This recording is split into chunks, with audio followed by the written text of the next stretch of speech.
Hello everybody and welcome back to the Healthy Orange Movie Reviews.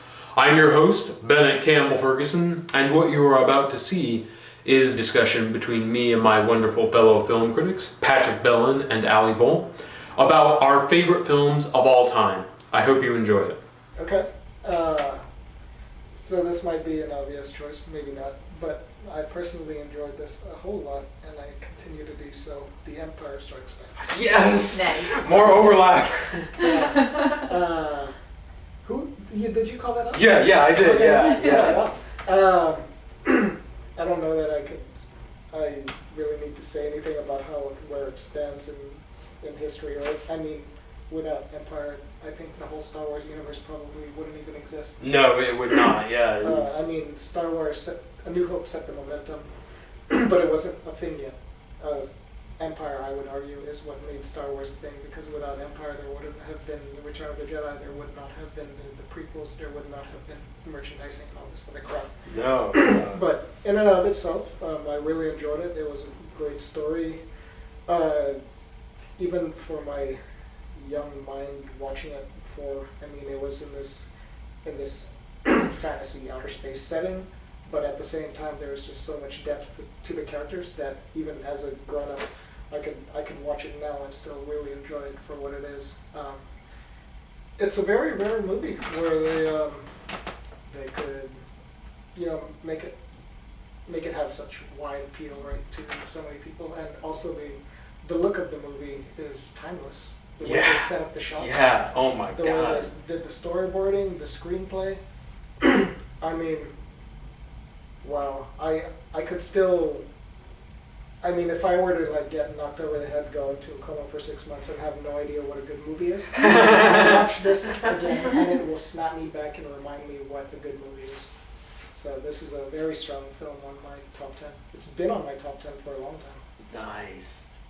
I feel the same way. I mean, in terms of this being a high watermark for cinema in general. I mean, you mentioned the screenplay. People always joke about Star Wars dialogue. Harrison Ford saying, "You're going to type this shit, George, but you can't say it." But I mean, just look at The Empire Strikes Back alone. The dialogue is ingenious. I mean, the one of the greatest lines in all of movies. When Yoda pinches Luke's shoulder and says, "Luminous beings are we, not this crude matter." I mean, it's so rich and potent and philosophical and human. There's so much of that in there. Yeah. When Han was going into the frozen thing, whatever. I mean. Yeah. Yeah, and countless Yoda-isms. Yeah. Well, it's the thing about Yoda too, because I rewatched this not too recently, but a while back, and it's when Yoda first comes on screen for the first time, you're kind of like, okay, how is this gonna stand up now that I'm grown up? And it's like 30 seconds in, you're like, this is totally natural. Like, look at this guy, he's so wise. It's like you would think, now looking back, it's like, here's a little green puppet, but it works. It still works. And it stands up. I mean, it does. It's a freaking puppet. Yeah. It's animatron, and in this age of CGI this, CGI that, it stands like, okay, this is awesome. Yeah. Yeah. This they did the computer generated Yoda in the prequels, obviously. But it wasn't as good. No, nothing beats that old, wrinkly, hairy puppet in a swamp who's so cranky and sad and alone and wise. Where he's awkwardly eating this fish stick thing. Yeah. Or do we get so we're getting food of this kind? This isn't an Empire, but I just have to say the scene where Yoda died in Return of the Jedi, it still breaks my heart in a wonderful and pleasurable way every time. Mm-hmm. Well, we could talk about Empire all day, or at least I know I could. But Alli. Yes. Okay. My next movie on the list is The Bourne Identity. Sorry, go ahead. I love this movie. So Why? Why? What's so great about it? okay, No, I'm well, just kidding. It's genius. For me. I read all of the books when I was in middle school also. And the Bourne identity, more so than the ones that came after it, it holds up a lot of the book, and a lot of really the meat of the book is in the movies. And I recently went on vacation to Germany. Hooray! And I watched this movie on the plane over because, part of it takes place in Germany. I should watch this on the way there. And it just does such a good job, I feel like, of kind of giving you a sense of, there being much more going on that you don't see or don't understand, while also kind of rooting you in, this guy has no idea who he is and he's really confused, so you're really confused. It does a really good job, I feel, of juxtaposing that kind of tension of Jason Bourne trying to figure out who he is with knowing that there's a larger conspiracy going on behind the scenes. And I think one of the great scenes of that is actually at the beginning of the movie when he's still on the fishing boat after he's been pulled out of the water by these guys. This guy operated on him. He had like 3 bullets in his back and a little flash drive in his hip. He's like, "Your hip! I was just in your hip!" And there's a scene of him on the boat still in like this old sweater, and he's looking in the mirror, and it's all subtitled. He's not speaking in English, and he's saying, who are you? What do you know? What are you doing here? And as I was watching it again, I've seen this movie so many times, but I don't think it was until this last time I saw it when I realized that he was cycling through different languages too. He's speaking in German and in French and in a couple others that I couldn't recognize, but those ones I could definitely pull out. And I think that does a really great job of kind of, giving you a sense of there being a lot about this guy that we don't know, but is there. And you're just watching this, it's like, he's just talking to himself in like 3 different languages. And like, that's a great starting off point for the movie. And then, you get to Zurich and he picks up, what's her name now? I can't think of her name. Marie. Marie, yes. He picks up Marie and then they go through and then they kind of band together and now he's got a teammate and figuring out what's going on. And everything up into even kind of the final showdown of him and one of the other Treadstone agents. I feel like it feels really real. Like it's a very kind of outlandish idea and an outlandish plot, but it feels really real. And I think that Matt Damon and the actress who plays Marie do a really good job of kind of acting like normal people, basically, in these very outstanding situations. And it's got a great soundtrack. Every movie on my list has a great soundtrack. Amazing soundtrack. I wish I had more to say, but you summed it up brilliantly. I mean, this is one of the best thrillers, the best action movies of all time. It is, because it feels so rooted in reality. Yes, yeah. It's that scene you were describing where he's talking to himself in the mirror. It feels so casual, so human, so intense and real. I mean, it's beautiful. While at the same time, if I recall when I saw it, there was a very strong sense of mystique in that world where you just wonder why is all of this happening? Yeah. I would imagine that the script for that one was very dense, and it was.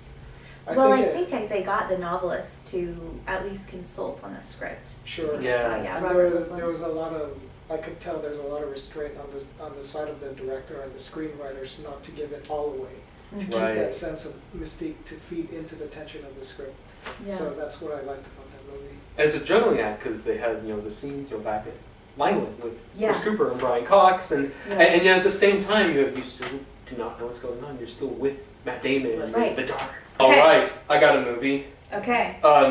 This one, like Jason Bourne, is known by multiple aliases. All right. The most famous one, at least in the United States, is Blue is the Warmest Color. Oh. But I prefer the French title, La Vie d'Adèle, chapitre 1 ou 2. Not because it sounds fancy, although it does, but because what it means is the life of Adele, chapters 1 and 2. And that to me is what this movie is. It's the story of a young girl living in France at the end of her high school education, at the beginning of her adult life, and it submerges you completely in her world, whether she's riding the train to school, whether she's writing in her journal in her room, whether she's teaching young kids how to read or how to dance. It's you're with her the whole time. This movie is very simple, very realistic, very straightforward. You kind of live in her skin for 3 hours. Yes, 3 hours. and honestly, that's an uncomfortable place to be sometimes, because this movie is also a love story, a tragic love story about a romance that goes horribly, painfully, emotionally, wrenchingly wrong. And yet, for me, nothing can take away the fact that you get to spend this movie with a character who is so compassionate and eccentric and human and loving. And I always, with this movie, by the end, I get to the point where I'm not thinking of Adele as a movie character, as someone to observe, to analyze, to understand. I start just thinking of her like someone I know. Someone, who, I, don't really care about who they are. I just want the best for them. I want them to be happy, which is why I, against my better judgment, kind of want a sequel. Because this movie has a really sad ending. Or maybe sad is the wrong word, inconclusive. But bottom line is, I love it. It's painful, but it's also beautiful. So, love you to death. No, I agree. And I do get your point about the French title versus the American title. I think the French title makes a lot more sense. Yeah, absolutely, yeah. The film is.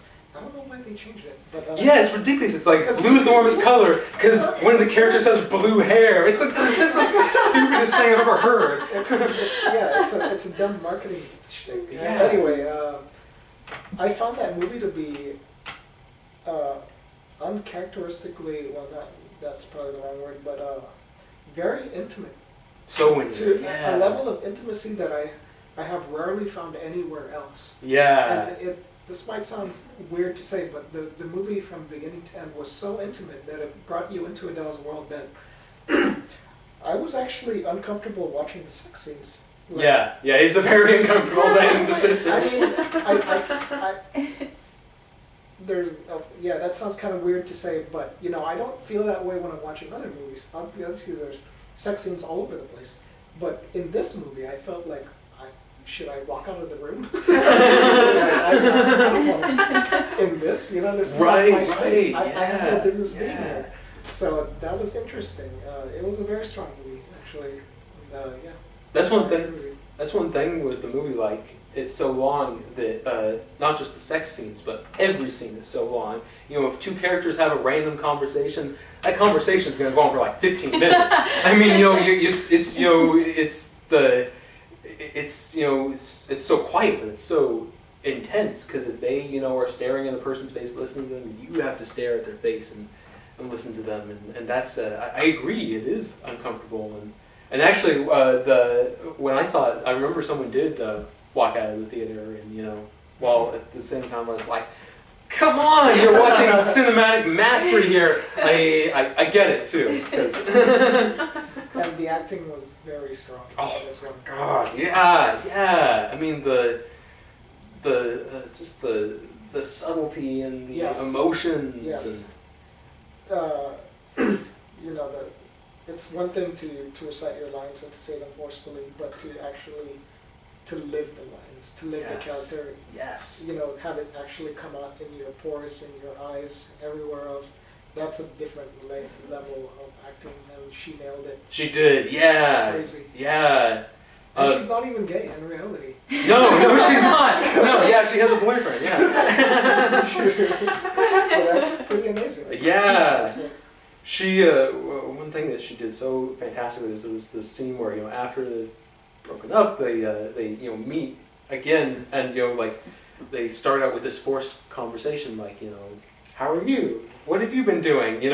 And slowly builds up to Adele saying like, I want to be with you again, and just the build up of that small talk to the outpouring of emotion. It's heartbreaking and incredible acting. I mean, ooh. You also have to credit the director for capturing that. Because Yeah, you have to yeah. frame the shots just right. You do, You know, yeah. do you go close? Do you go medium? Do you go,